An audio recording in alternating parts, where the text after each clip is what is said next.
MediaTech Ventures Community Spotlight brought to you by Insperity, powerful HR solutions with exceptional follow-through. HR that makes a difference. Welcome back, ladies and gentlemen, to another episode of Community Spotlight. I am here with the incredible founders, John and Heather of Workscape Designs. And, we're taking a little bit of a different route where we've traditionally talked to people in the media industry. And I really think it's important to talk to people that enable workspaces to create atmospheres and a place where people actually love to go to work. And that's exactly what John and Heather do from Workscape Designs. How are you both doing today? Welcome. Good. Great. Yeah, thanks for having us on. Yeah, my pleasure. So I want to get right into it. You have both been in your industries for quite some time. John, obviously, I think since '83, you've been in the furniture industry. You laugh, Heather, because it's actually 4 years before I was born. So, John, you've seen a lot in your industry since then to now. What got you into the furniture business, and what are some of the biggest changes that you've seen take place since you started back in '83? Well, that's a very good question. Actually, the way I got into the furniture business was I simply just needed a job. So my mother worked at a company and worked with a lady, and her son worked at the largest steelcase dealership in Arlington, Texas, and they were hiring. So I went there, got a job, and here I am now. We often joke that you just fall into this industry. You don't really pick it. Yeah, and then you never get out. It's like The Godfather. Yeah. Once they get you, you never get out. That's kind of how I felt Right. with serving for a long time too, when I was in the serving industry. So since 1983, John, what have been some of the biggest changes you've seen in the furniture industry or the industry in which you work in currently? Well, the most interesting thing is the people and the evolution of people and the way they're valued in as in the workplace. 80s was a very transitional time for people. We were coming out of the 70s where people got whatever they wanted. In the 80s we hit a recession, so things got more budget oriented. Manufacturers started discounting really, really low. In the 70s there was no such thing as a discount. Their published list price was pretty much the price that you paid. 80s we saw discounts all the way down to 50%. Then in the 90s what I saw is if you were a talented person, they paid you.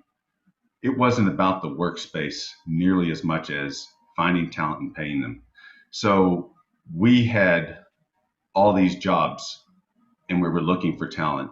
Now we have a surplus of jobs, right? And people are trying to decide where they want to work. You go back to the early 1900s, people were glad they had a job. They had a desk, an in tray, an out tray, and an ashtray. And they were in an open room. Everybody could see everybody. That was the first open workplace. Nowadays, people want to feel good about where they work and how they feel. So now companies can't just lure them with money. They have to create this work environment that's consistent with the way they want to work and the way they want to feel. So that's the biggest changes. Now we have to create these environments to attract people to come to work. That's never been the case before. So Heather, I actually, you've got a little bit more of a design-oriented background that led you down the path of designing office furniture, workscapes. Right. What kind of piggybacking off of what John was talking about, what do you think were some of the big factors that kind of led to, it went from this era of appreciating you had a gig to paying top dollar for talent to paying top dollar for talent, but also having this experience in the workplace that really inspired them to come to work every day? I think really just companies. I think the millennials kind of had a big impact on the workforce. I think they saw their parents and how hard their parents worked, and I know I did. I saw my mom go to a 9-to-5 job, come home, work, did some bookkeeping for my dad's business that he ran.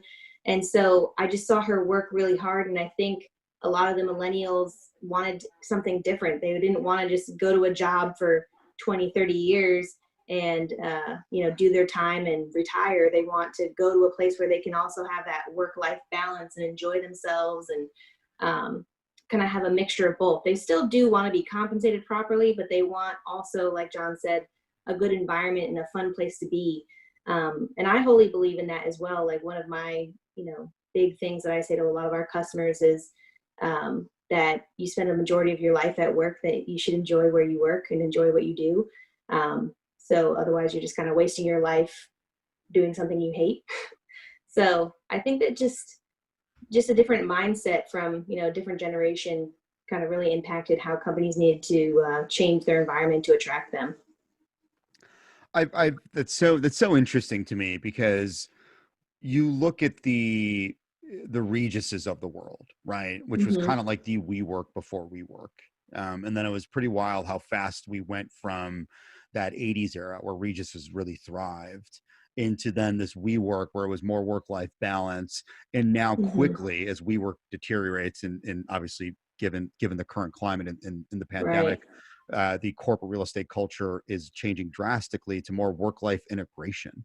And it's got to be more than just a place where I could go and value my time, personal and business, but it's really got to be more kind of a combination of my personal and business life almost.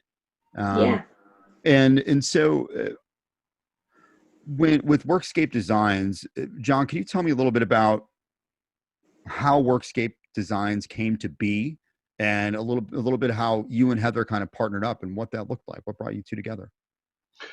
Well, I think just like any other company that has success in the market, it comes because of something that's not there, something that's missing, and the dealerships of yesterday, which are still very established in this market, don't add the service level that we tend to try to cultivate.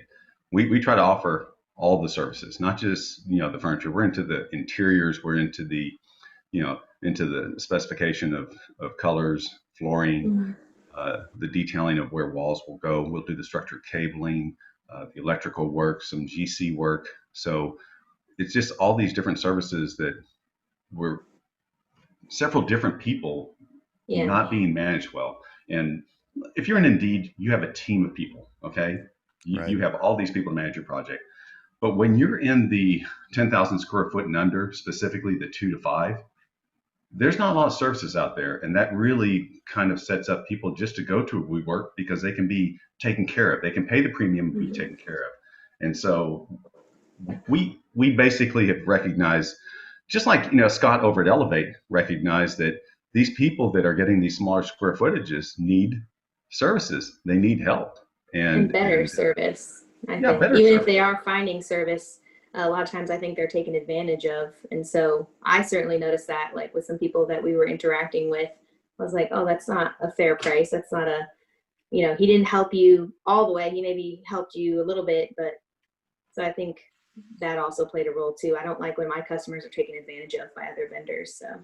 And tech startup companies probably are the biggest single factor in bringing that awareness to the top, because so many tech startup companies are brought into incubators. And, for example, in the Capital Factory, once you reach about 18 to 20 people, you have to get out. And so all these people have come up with a great idea and have gained, great venture capital money and have got great market share. And then they have to become a regular company. They can't be in the Capital Factory or WeWork. They have to go ahead and get their own office space. And so now all these people are doing that. And that's, Elevate is the best example of that. Elevate basically exists because of the lack of consideration for tech startups and helping them involve in their early seed money and A and B series funding. So is speaking of which, that's a very specific stage of a organization's journey that you mentioned, John. Heather, is there a reason why? Is that primarily where Workscape tends to focus on those organizations that are growing beyond, that kind of co-working vibe, and they obviously need something a little bit bigger suits their needs a little bit more than kind of the generalized workplaces, if you will. Is that Right. where you're seeing the most opportunity and where Workscape tends to focus? I would say so. Yeah, a good majority of our business are, younger companies, people that are growing. They could also be established companies, but maybe they were established and successful underneath another company's umbrella, so they're finally branching out and opening their own space. Um, we're kind of we deal with big corporations as well. A lot of our house accounts are larger corporations with multiple locations, but yeah, I think here locally in Austin, a lot of our business are growing companies that are just starting out, don't know what's going on, haven't done this before. So I think we've been very beneficial to them in being able to help them out with complete A to Z services, so that way they're not so stressed about it and they have a single point of contact from us. It's kind of interesting. We started out as a nationwide company. We did projects nationwide in the amount of anywhere from 15 to 20 projects for several years. So 75% of our business was out of state. And then we moved to Austin and we really started focusing on the local business because we know that tech startups are here and growing companies are here. Austin is probably one of the best economies in the nation. So Right. that's one perception that we have to express to people, especially with people down that are going to have multiple locations, like DoorDash. So I want to get an idea, Heather. There's two questions here. Question number one is for you: what are some trends you're starting to see in the workplace and in building out workscapes or workplaces in particular? And then question two for you, John, is when's the right time for companies to start engaging with organizations like yours? Go ahead, Heather, starting with you. So I think as far as trends go, I mean, pre-COVID, Sure. benching was a big thing. The more open office environment, lower panel heights, collaboration, collaboration or lounge spaces is huge. And I think still is, because people want to be able to get up out of their desk, and a lot of people have laptops now, so they want to be able to bring their laptop to a lounge space, or a high top table in the break room, or what have you. And I think those two things are really excelling and growing as popularity in the office space. But now with COVID, it's tall panels again, kind of like back in the 70s and 80s, and now segregation. But prior to that, it was becoming more open, even though there's been a lot of studies that show that the open office environment can create less productivity and things like that. Companies just seem to gravitate towards that. A lot of the millennials, again, the millennials are having a really big impact on the workplace. I think that's probably the most impactful generation in a while to create such change in an environment. Yeah, that is kind of interesting. That ties back to my original point of basically, right now the people are driving what's important to the office environment, because everyone is trying to protect their employees by making them work at home. And they're not going to bring them back in until they have the right work environment to keep their employees protected. In the early 1900s, that wasn't a concern. You just better be glad you have a job, and you were. Yeah. Now, Well, as far we as just came out of the Depression, right? So, I mean, people were just happy to have a job and be able to provide for their families. And now, I think just because, getting a job isn't as hard, we still have an unemployment rate and things like that. But I think prior to COVID, it was pretty low, at least in Texas. And so I think people are more picky and more choosy than they used to be. Previously, they'd take the first offer. And now, you're getting a few different offers and you're having to weigh your options. So. Yeah, and to answer your question was, when's a good time? Well, when you're thinking about looking for a space and you actually are trying to determine what is the square footage that's going to work for you, that's a great time to talk to us, because we can work with you and your broker, look at several different spaces. In other words, if you're looking for 5,000 square foot, you're probably going to find 3 spaces that are your top out of about 20 listings. Each one of those spaces is going to be plus or minus 5,000 square foot. Each one of them is going to lay out completely different. And sometimes when you just look at the paper and you see the configuration, you assume, okay, well, there's a conference room and there's an office and everything else. But we've seen it so many times where that conference room really will not fit a 4x8 conference table. It's actually a 3x6, and you thought that you could put 8 people in there or 10 people. And because you just look at it, it's a conference room. Why would you not think anything different? Sure. Right. And then some of the offices are either so small that you can barely put a desk in there where you're facing the door, because no one likes, facing the back of their neck to be facing, to be at the door.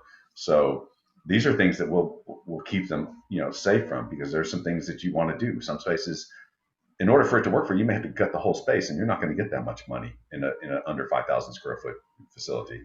And then some spaces, you may only have to change a few things. But these are all things that you need to know before you sign that deal, before you give that letter of intent. So we call this the feasibility, period, when you're trying to figure out what's feasible for your new space. So that's the important thing. Another time that you can give us a call is when you sign the lease. But what happens is your timing goes from here to here. Mm-hmm. Right. So now your options for furniture goes from here to here. Mm-hmm. So you have to, and your budget goes from here to maybe here, because now you have to get in stock, quick shipping stuff, and that's not normally the best price product. Mm. And I would add to that by engaging with us in that feasibility stage, we're able to help you budget the site, not only just for furniture, but for your move, the data, the signage. So engaging with us in that front end process helps you plan your whole office move. And then I would also add that even if you're not sure you want to move, you want to assess your existing space, maybe there's a way for us to optimize it. And maybe you can put off moving for a year because we optimize it. We can add more seats. We can take out areas that aren't being utilized and, create them for things that you need. So I would say there's never like a bad time to get with us. I think that just the sooner the better, because, even if it's a year out from a potential move, it's still good planning, and it's good for us to get involved and just start that consultation process and make you aware of some things that you may not know that go into this. So it may help you either stay where you're at or actually feel much better about going to the new space. If you look at Indeed and Facebook and Apple and all those guys, they're a year ahead of their move-in date, if sometimes 2 years, planning this whole thing out. So that tells you something. Don't underestimate the amount of work that goes into planning the stuff out. Yes. Resonates loud and clear over here. Yes. We're in the 21st century digital economy. As we all know, media has made leaps and bounds from our capabilities to have conversations like this to, the way that it is, I would say, perhaps integrated with the work office environment. What are you seeing companies do? And I would imagine maybe more so now than maybe pre-COVID, in integrating these types of experiences with those office environments. Me personally, I haven't seen a lot of like technology integration, except for, in conference rooms. There's a big push for making sure that, the AV is set up properly between the TV and the table. But I haven't seen any big shifts. I don't know about you, John. They're still running data. They're doing a lot of phone rooms. Phone rooms are very popular, or phone booths, or green rooms, for certain companies that have podcasts or things that they're doing like this. But I haven't seen a huge change. I haven't seen a change really in how we're designing spaces. No, I think, design spaces, there's a big factor in design spaces, and that's cost of real estate. So when the real estate costs a lot, you tend to try to get more in a smaller space. So that is a reality of this. Up until COVID came, real estate prices were very high across the country, especially in Austin. So what your initial strategy is to find out if you can be more resourceful with and efficient with how many people you're putting in that space. So, real estate costs drive part of your plan. When you have unlimited funds, then you don't worry about that. But most people are concerned about that, especially in the 5,000 square foot and under. And you got to remember, most of your startup, companies are looking for 2,000 to 3,000 square foot, because they're typically if they're to the point where they're looking for an office, they're typically finally have reached 18 to 20 employees. So Mm. now they're hitting that benchmark where they're producing a lot of work, and they're getting a lot of revenue, and a co-working space won't work for them anymore. But I have seen the technology I've seen is conference rooms and sensors and software Mhm. that's working with it, so that way they can keep track. The days of managing conference rooms with Outlook is Oh, kind that's of true. going away because people are becoming so Yeah. frustrated with that as a good avenue to manage those rooms. But there's a lot of softwares out there right now that will actually put sensors in there. You can go ahead and check availability, and then you Right. can go ahead and reserve that room. If you're not in there in 15 minutes of your time, it becomes a free room again. So Mm. there's a lot of great stuff, and there's a lot of this sensors type software that's actually trying to keep track of, do we have enough desks for the people coming in? And I think this is really going to play forward into the post-COVID, because I think we're going to have a percentage of people that are going to be working from home, and I think also people will probably not be working a full week anymore in the office. I think it'll probably be at least 2 days at home, and I think that's Mhm. probably going to be a great benefit that has come from COVID to help people with their personal lives. Because this helps them take care of a lot of different stuff. You bring up a really good point, and I want to talk a little bit about this. Is the future of corporate real estate.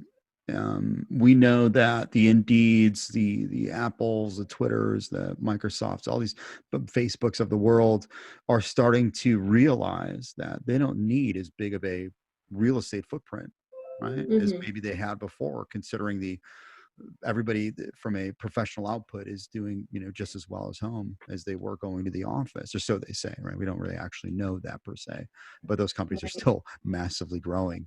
So I can only imagine, where do you see um, these bigger high rises downtown that could potentially be vacant in the near future?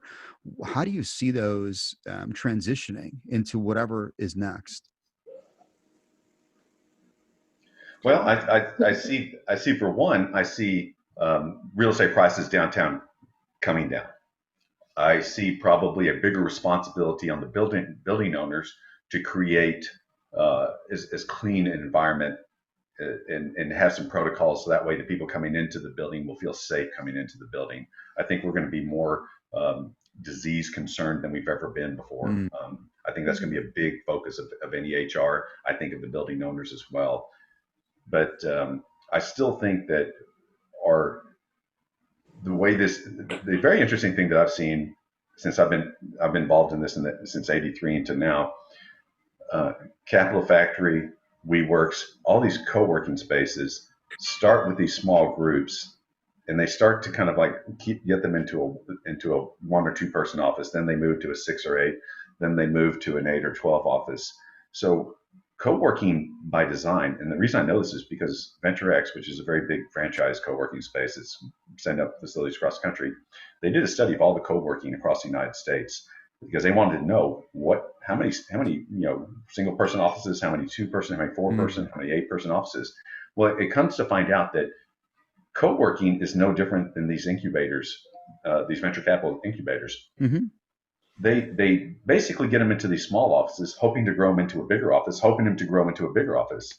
So our our economy is really catering very much to these small businesses, into helping grow them into bigger businesses, so that way they can finally go to their forever home. Because when you become a 20 or 30 or $100 million a year company, now you don't want to rent anymore, you want to build your building. Why do you want to rent? There's no purpose in it when you can actually have the money and the cash flow to. And this is another thing that I see happening. Zoho is the best example of it. Zoho bought 450 acres to create a campus, but they own Hmm. their building. They own their building in San Jose too. So I'm going to see downtown is going to be very affordable, and it's going to be basically a great avenue for smaller companies to grow into bigger companies. I want to see bigger companies moving out to the outskirts, buying land and building buildings. That's my modest opinion.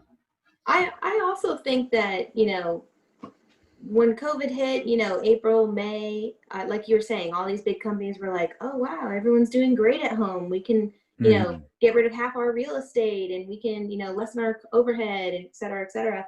But it was short-lived. I think a majority of, employees like to get out of their house, like to go work in an office, have a separation of work and, home life. And I think it's gonna go away. I think, a lot of the big companies will try it for a while and they'll give their employees the option to work from home, and certain people that, don't mind doing that will take advantage of it. But I think it'll start growing again where everyone's either has Mhm. to be in the office or wants to be in the office. I think it's a short-lived fad, really. That's my It opinion. is. Sure. Yeah. No. I Yeah. think. I mean, I think you're absolutely. I think you're both on point, right? And I'm very. Obviously, you being way closer to this than myself. I'm always interested to hear where that space is heading, considering it's so up in the air right now. Yeah. That a lot of what we talk about is hypotheticals at this point, right? We just really don't know. But I think I definitely lean a little bit towards your direction, Heather, for sure. Yeah. And John, that's super interesting. I would love to read that report if you've got it available. Would love to check that out. So, moving a little forward, what are some big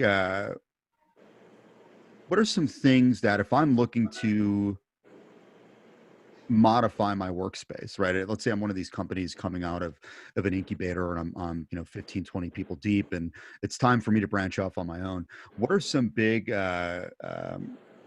just some best practices, right? Maybe some things that are easily overlooked that you see all the time that they should keep an eye out for. Heather, I'll start with you. Um, I think one of the biggest things, like I think most companies coming out know they need furniture, know they uh, need internet, but I don't think they like realize the process that goes into making sure that their space has the right, cable or fiber connection and the lead time on that. So that is like something I advise them of as soon as, we're connected, so that way they can start that process on their own. Mm. And I think also they don't really realize, like a lot of them are like, they're still kind of scrappy, and so they want to work with the bare minimum of things. They don't really uh, think about how their people are going to work in the space, or um, standard things that employees need to be productive. So they start to like skimp out on certain things because of budget, and that we respect that. I get it, but just simple things like they think everyone can work off Wi-Fi, for instance. So they don't like hardwire the cubicles or hardwire the offices. And then inevitably, if we do have a customer that goes that route, a month or two in, they have us come back in and bring the cable, and hardwire the connections to the desks, because, that's an important thing to be able to be connected. And there's one Yeah. real big thing that most companies make is they forget to order that service to be there prior to their moving date. They Oh just yeah. assume they can make that phone call and Yeah. tomorrow they'll be there to put that Yeah. service in, especially if it's fiber. Fiber takes up to 90 days. Oh 90 wow. days. Yes. Right. That's the I biggest had thing. no That's idea. why, That's incredible. yeah. Yeah. Yeah. See, that's And so so wild. when we engage with a customer, we give them a list of things that they need to consider during their project. Yeah. And so, and still sometimes even when we get that, we go over that with them to say, hey, make sure, these are things that are very hot that you're the only ones that can do that. You're the only ones that can Right. do this. Please make sure. And usually, some people take it and they run with it. And some people, we got to remind them week 1, week 2, week 3, week 4. But, typically because we're reminding them, then it becomes real. But, it's just like anything else, a move is like this. It's way out here in front of you, right? But then eventually Mhm. it comes to here. You have no Yeah. choice but to react Right. to Yeah. Just like moving from house to house, right? it. Well, yeah, I Yeah. mean, we worked with a company kind of over the, December, January holidays, and they were kind of incubating within a larger company space. And I had just given them a simple checklist, like John said, is, make sure you get your internet connection, your phone system. Phone system, same thing. Even if you have internet, sometimes the phone system takes about 60 to 90 days to get set up as well. Um, and then also, like, if your business requires a license. So again, so nothing that we can help with, but we always like advise because they don't think about it. But if you require a license to be in a space and operate your business, then make sure you start filing for that. Change your address on your website. Change your address with Google. Things like that. Because then if you don't do those things, then people are going to your old address, not able to find you. So simple things like that, like people don't think about when they're moving. So I always like to kind of just ping them and make sure they have that list. Here's the initial checklist of the first 20 things to do in the Yes. first 20 days. Yes. Right? Yep. There's always much more things than you can imagine. Oh yeah, and yeah, absolutely, right. I mean, that's kind of the it's the Murphy's Law, right? Anything that will go wrong or can't go wrong will go wrong. Go wrong. What were some John? I want to start with you on this one. What were some inspirational or books, podcasts? What are things that you listen to or you read? If I'm interested in this space in particular, or do you get your inspiration outside of the space and from other forms? I'd have to say, both and all. Inspiration comes from all different places. I tend to pride myself in having somewhat of an intuitiveness. Um, I certainly like to listen. Steelcase has a podcast that comes out, and I certainly like to listen to some of the things that they have to say about the work environment. Some of them pertain more to the larger companies. Some of them are universally pertain to all companies. But everything is about trying to make the office environment better. Um, I'm a very process-driven guy. I can probably sometimes come across as a little intense, and that's why Heather and I are a very good pair. It's like I told you one time when you asked us, how does the thing work between you and Heather? And I said, well, you want me diffusing the bomb and Heather taking care of crowd control. That's right. So, and so that's why we make such a great team. But some of the one of the most interesting books that I've ever read was It's Not by Chance by Goldratt. And he was an engineer in the 80s that helped format on-time delivery. Believe it or not, prior to the 80s, on-time delivery was a pipe dream. Sure. And nobody knows that. And so he came up with the process and he wrote a book about it, and it read as a novel. And it was just a lot of really interesting things. It just a lot of interesting things in it. And it's funny how math kept on playing a role in how he needed to change. This guy shows up at his plant in Springfield, Illinois. Let's just call it where Homer Simpson's from. So from Springfield. And so he shows up at a plant and someone's parked in his space, and he finds out that he has 90 days to turn this factory around or they're going to shut it down. So he has to figure out how to bring them into the black out of the red in 90 days. And it's just very interesting. And he is always going to the meeting and then he's traveling, and he runs into his old science, his math teacher. That's what it was, his math teacher. And his math teacher taught him statistical fluctuation. And what that is the human element. Like, for example, if you take 17 Cub Scouts and you walk them through a forest, right? The line may start like this, but it becomes like this in no time at all. And it's not because of the first person. It's because of all the things in between that basically cause it to spread and spread and spread. So a process, in his opinion, was very much valued that same way.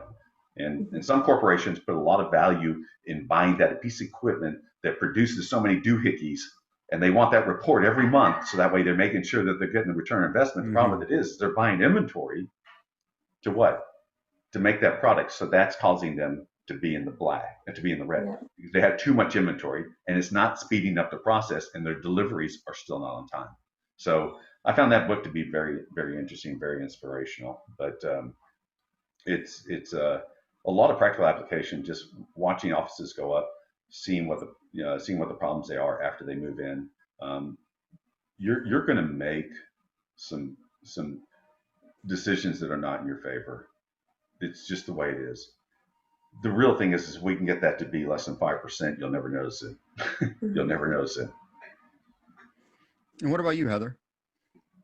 A lot of my knowledge comes from just my educational background. I still pull from that on a daily basis. And any like new office trends. I try honestly not to really design a space off of the trends, because I think trends come and go. And so I try to make spaces that are timeless, and timeless in a sense that they're going to be functional for that particular company's needs long term. So I don't really design on trends. I design on, what my customers saying they need from the space, and what, how their employees are using it. So one of my like big questions I'm always asking, like, what's your organizational breakdown? If we need to program the space, how many executives are there? What's the people below them? Who do they take care of? And how do those people work? So say we are dealing with engineers. Well, describe to me a typical day for that person in that position, so I can understand how they're flowing through the space, if they're doing that at all, or are they strictly at their desk? They have 2 monitors, they have 1. Are they spread out? Are they looking at things at the same time? Are they referencing materials, or do they need no storage? Or so I don't really, a lot of our vendors send out, company information or design information. Then I'll read those just so I'm staying up to date on trends. But I don't particularly push a specific design aesthetic. I really just play off of what my customers are needing from their space. So we can make that something that is useful for the duration of their lease or, duration of their business. Yeah, the aesthetics ends up being part of the programming, because once we get down, because we focus on 3 things: expectations, budget, and timing. Through expectations, you have wants and needs, and then you look for opportunities based on those, understanding the reconciliation between those wants and needs. And so what we do is we try to listen to what they're doing, and then we come up with this very basic floor plan. Then after we successfully nail that, then we go ahead and now we go into the programming. Okay, what can we do to make this work for you? Let's talk about colors. What colors work best for you and your culture? Okay, now let's look at function. Okay, now is there something specific that you would like to see? Do you want something cool? Do you want something unique? Do you have a specific, do you want a wardrobe, so that way you can put your backpack in there and you can go ahead and have your gym clothes ready, so that way you can work out at lunch. Let's talk about some of these things now. So this gets into the programming. So we work in a very basic need as far as what the space is and what the space will fit, which is a very 2D, non 3D thing. Then we turn that into a 3D experience, and we start to do renderings, and we start to go ahead and create this through the programming. So finishes, colors, add-ons, special things that they need. That's all part of the programming, and part of that program, we get to realize that we're actually building something for them. So every customer for us is a custom build. It is 100%. Yeah. You put the custom in customer. Yeah, there you go. So we're coming up on time. I've got a couple more questions. And Heather, I think this would be a good one for you to answer, although I know John will be chomping at the bit. When people think about Workscape Designs, what are you hoping comes to mind for them? I hope they think of us and our passion and our drive and loyalty, and our values. Like, I always tell people my dad owned a business when I was younger. And back then, I don't even think he had an email. And so if he told you he was going to do something and he shook your hand, that handshake meant something. And he taught me growing up, like, always stand behind your word, never project something that you can't, promise to a customer or you can't keep. And he also told me to have a strong handshake, because obviously as a female in a, predominantly male driven world, even though we're, 2020 now, but it's still like that. And I think those like traditional core values of running a business with honest integrity is how John and I really got together. I mean, when I first met John, he would tell me about his business and how he ran it and how he treated his people and his customers. And I was like, wow, like we have a lot in common. Like, you don't see that. And I don't know. I'm going to start getting choked up about it, because I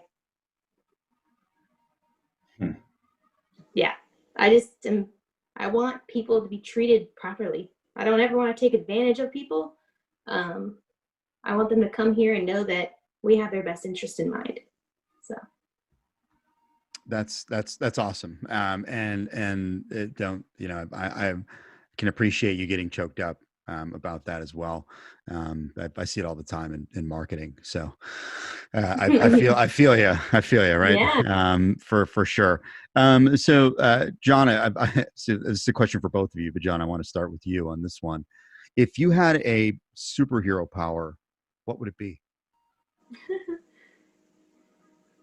To change the future. Would it? Wow, that's strong. That's a strong one. Yeah. Okay. To change the ability to change the future. Like change the future on how you saw it playing out? Well, yes, and, Okay. and to basically to make it better, for Well, I would hope so, right? Otherwise, you'd be an evil villain. Dr. Evil Dravel. That's awesome. That's very interesting. What about you, Heather? I don't know if this is a superpower, but to clone myself, I think I certainly need a few more of me. We say that a lot. I think I have one employee that's a pretty close second that I'm trying to create a masterful, mini me. But yeah, I just the stuff that I want to do and the people that I want to help, I find myself being tethered in many directions, and it's tough because I, started out as a sales rep, and now I'm an owner. And so, there's responsibilities there. And then there's, just a love and huge desire that I have for, helping people too. So I try to balance both, and it's not always easy. You should ask Paul O'Brien, because I'm pretty sure he's mastered cloning himself. I don't know how he does it. Yeah, he can give you a couple pointers. How do people get a hold of you? And what's the best way to engage? Well, I mean, you can go to our website, which is Workscape Designs, and that's like landscape, and designs is plural, so it's workscapedesigns.com. You can engage that way, or you can reach out to Heather and my email address is simple. It's john@workscapedesigns.com, and Heather's is heather@workscapedesigns.com, and we'll welcome you with open arms and help you anyway, and you will not regret the relationship, not even for a moment. Yeah. Awesome. Well, thank you both for being on the show. Appreciate you being flexible with the little internet hiccup there. We'll see how good I can get in post-production. And make it as seamless as possible, although it's not my forte per se. Awesome. Well, thank you both again. Check out Workscape Designs, like John talked about, workscapedesigns.com for more information. Thank you to our partners Insperity for helping us make these community spotlights possible. And if you know anybody else in the community, if you have any suggestions, reach out to me at john@mediatech.ventures. We're looking for more people to interview. There's a lot of stories to be told, and we're really happy to tell this one today. Thank you both for being here. Thank you. Thank you so much. Appreciate it.